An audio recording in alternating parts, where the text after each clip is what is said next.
Bonjour Gaël. Bonjour Bob. Alors vous semblez absolument intarissable, vous sortez album sur album, Legacy, et puis ce Gaël Orelou Organ Trio, et également Gaël Orelou donc Brooklyn, pour lequel on a déjà fait une interview.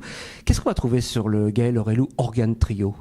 Disons que voilà, comme je vous ai dit, je vous disais précédemment, l'idée c'est pour moi de trouver une alchimie entre un répertoire et puis un groupe.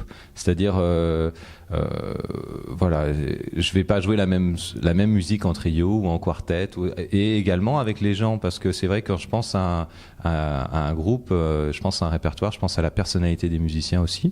Et là, en l'occurrence, il s'agit d'un trio donc avec Frédéric Nardin à l'orgue et Antoine Paganotti à la batterie. Que vous connaissez bien aussi, là, tous les deux. Oui, voilà, disons qu'Antoine Paganotti, c'est quelqu'un avec qui j'ai fait énormément de choses jusqu'à présent.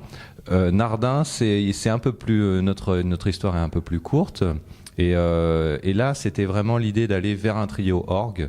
Parce que moi j'ai toujours adoré l'orgue, et c'est vrai que quand on va aux US, voilà, à New York, il y a énormément de clubs avec orgue. L'orgue fait vraiment partie de la culture, alors qu'en France ça l'est un peu moins. Évidemment, il y a des organistes, il y a quand même des grands organistes en France, des gens qui, voilà, on peut en citer quelques-uns, mais ouais.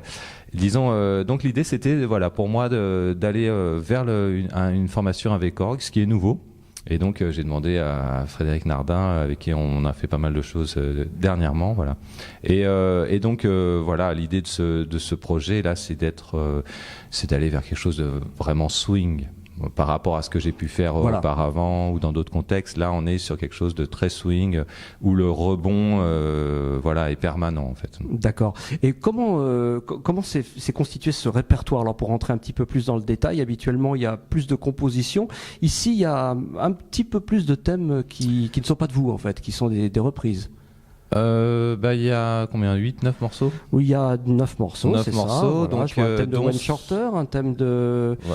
On voit pas tellement finalement Jérôme Kern. Voilà, il y a deux compositions, enfin il y a 7 compositions et 2 standards, on va dire. Ouais. Donc il y a un standard voilà, de Broadway qui s'appelle Why Do I Love You, donc là qui est traité d'une manière, on va dire, très swing, avec toujours quelques petites astuces personnelles que j'aime à glisser, histoire de m'approprier un peu quand même, de se démarquer un petit peu aussi. Mais c'est très swing. Et puis un morceau de Wayne Shorter que j'adore, qui s'appelle This Is for Albert.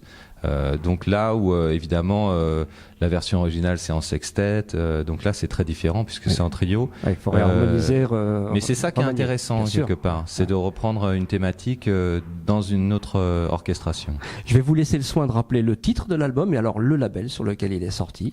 Alors l'album il s'appelle Roy.